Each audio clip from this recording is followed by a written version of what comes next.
Hello, everybody, and welcome. Thank you so much for joining us on the Let's podcast. Let's, as you may know, is a non-profit organization in Zambia combating domestic violence. This warning aims to empower listeners to make informed choices about whether or not to continue listening to this episode. It will contain content that may be alarming to some listeners. As we're a domestic abuse service, we'll be talking to survivors, perpetrators. We will also be discussing different topics that may affect our mental health and well-being, including self-harm, suicide, substance misuse, and those types of issues. If you would like to reach us for support, please do. We are around, but please understand we are not a crisis service. You can also access our website where you'll be able to access and use free resources. Thank you. We're going to be exploring some different techniques and strategies to help with our mental health and our well-being.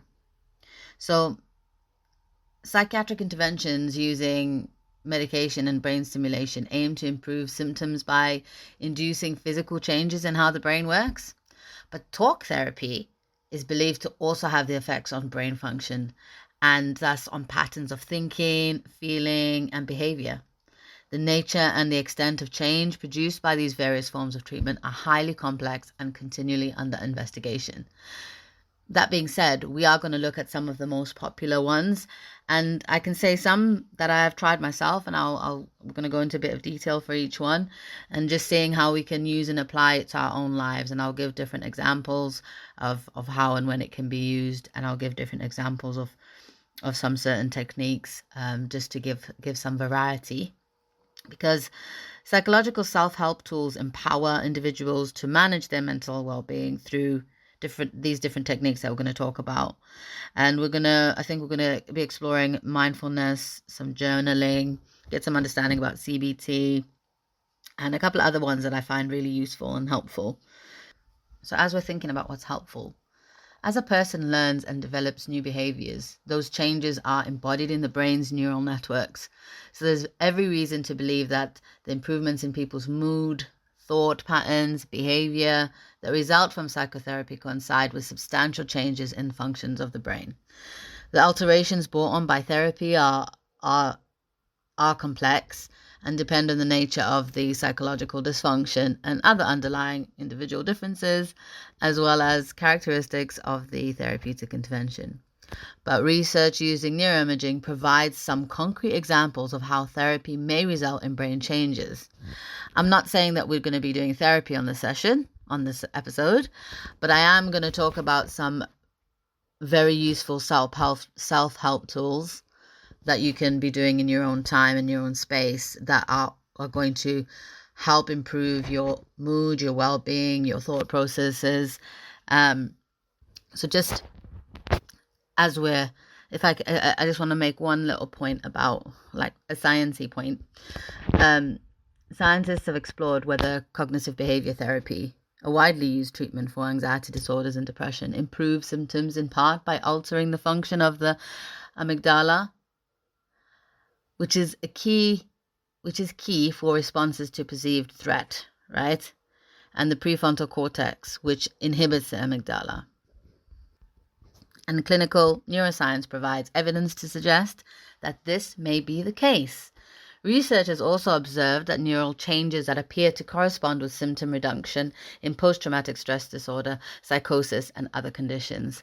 This was taken from psychologytoday.com. Information is there available. So as I said, we're going to just jump straight into some really helpful self-help techniques, probably very common ones. So the first one is mindfulness. And mindfulness involves paying attention to the present moment without judgment. It works by focusing on the present. Mindfulness can help reduce rumination, anxiety, and stress, allowing individuals to better observe their thoughts, feelings without getting carried away. So I find mindfulness can be really helpful in different types of situations. And I have used it in the past before.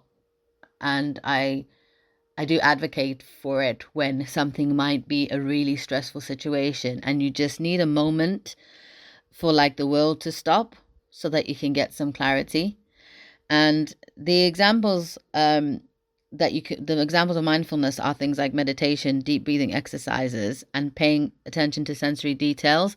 Now that's my favorite one, the paying attention to sensory details.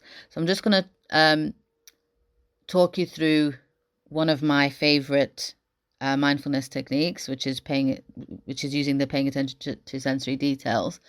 And then I'm just going to explain a little bit about how it works. Yeah, so one of my favorite mindfulness techniques is the 5-4-3-2-1 grounding technique.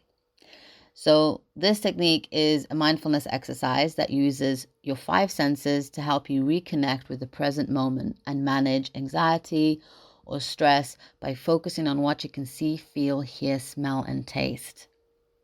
Okay. One of the things that I love about this is you can even use it in a highly stressful situation and not let anybody else know that you're doing it. So you can do it in your mind, you know what I mean? You can do it quietly. And nobody necessarily has to notice that you're doing it. So how it works is 5, look around and name 5 things that you can see. 4, notice 4 things you can feel, either on your body or in your surroundings. And sometimes actually touching those will help even further. 3, pay attention to 3 things you can hear. 2, be aware of 2 things you can smell. And 1, focusing on 1 thing you can taste. So if I just break it down even further, 5 things you can see, 4 things you can hear, 5 things you can see, 4 things you can touch, 3 things you can hear, 2 things you can smell, 1 thing you can taste. Okay? So you're engaging your senses, and the technique redirects your focus from anxious thoughts to the present moment. It encourages you to pay attention to your surroundings and your body sensations, and fostering a sense of grounding and calm. The sensory focus can help break the cycle of racing and negative thinking, allowing you to regain a sense of control. So what I was saying before when I said, even if you just need a tiny moment of just for the world to stop, this is a really good technique for that. Another mindfulness technique, which I mentioned or just highlighted before, was some sort of breathing techniques. So one that I found really effective is, or I've seen people use it effectively, square breathing, also known as box breathing. So it's a simple relaxation technique where you inhale, hold, exhale, hold again, each for the count of 4. So you're mimicking the sides of a square. You can actually draw the square. Some people find that quite helpful with your fingers. So preferably finding a comfortable position, sitting or lying down, keeping your back straight if possible. And you're going to inhale, breathing slowly and deeply through your nose and counting to 4. Then you're going to hold your breath and count to 4. Then you're going to exhale slowly and completely through your mouth, counting to 4. And then you're going to hold again, counting to 4, and then repeat. So you're going to do that for several rounds if you can, focusing on the rhythm of your breathing. Square breathing can help calm the nervous system and reduce feelings of anxiety and stress. Focusing on your breathing, you can train your mind to concentrate and improve your ability to focus on tasks. The technique also helps to regulate your heart rate and lower your blood pressure, which can be beneficial for overall health. Square breathing can help clear the mind and improve mental clarity. And paying attention to your breath can increase your awareness of your body and your emotions. The next technique that I wanted us to talk about was journaling. So journaling is a form of self-reflection where you can write down your thoughts, feelings, and experiences. How it works is writing can help process emotions, identify reoccurring patterns, gain insights into yourself and to oneself, promoting emotional regulation and self-awareness. So, examples: keeping a daily journal, writing about specific events or feelings, or using prompts to explore thoughts. And some, I don't know, from experience, from when I've even spoken about it with people, some people find it quite hard to commit to daily journaling, or and always maybe saying, oh, they don't really know what they could write about. And I think one of the things to think about is, don't put pressure on yourself. Aim to write in your journal. Aim to write in it daily if you can, or even starting off small, maybe weekly, and just doing a recap of your week and how it's been, and then aim to build it up slowly. Sorry, I've just realized that I hadn't mentioned from the mindfulness and square breathing techniques, and now also the journaling, just where you can get more information and, referencing. So Calm is an app and a website. They've got a lot of information on there. Trauma Research UK, they have a lot of information on there. British Heart Foundation, that was one of the places. Zen Care, RCGP Learning, and Better App.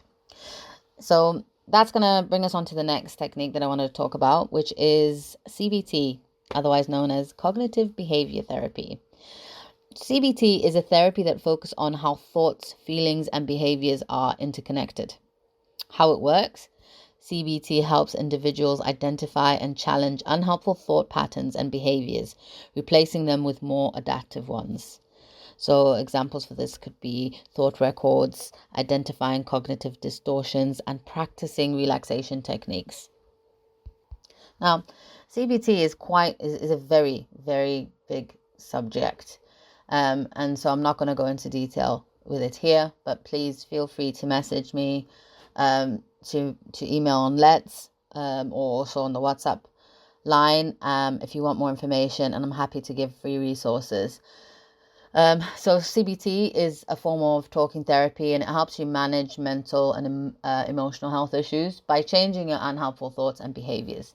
It focuses on identifying and challenging negative, distorted thought patterns, learning more effective coping skills. Primarily deals with current problems and challenges rather than delving into past experiences, although past experiences might be considered in the context of current issues. CBT emphasizes the interconnectedness of our thoughts, feelings, and behaviors, and suggesting that negative and distorted thoughts can lead to negative emotions and behaviors. It's very goal-orientated and structured, and sessions will focus on specific problems and solutions, helping you achieve personal goals and improve your quality of life. CBT equips individuals with skills to identify, analyze, and address problems, promoting self-help and resilience. And it also helps people change negative and unhealthy thinking patterns, leads to more positive and functional outcomes. So like I said, it's a very big topic, very interesting, and there are very many CBT techniques that you can actually do yourself. So yeah, please get in contact if you do want any more information, or for references, you can check out Mind, you can check out CBT NHS overview. American Psychological Association also has some topics that I've looked at, that I've mentioned today on there.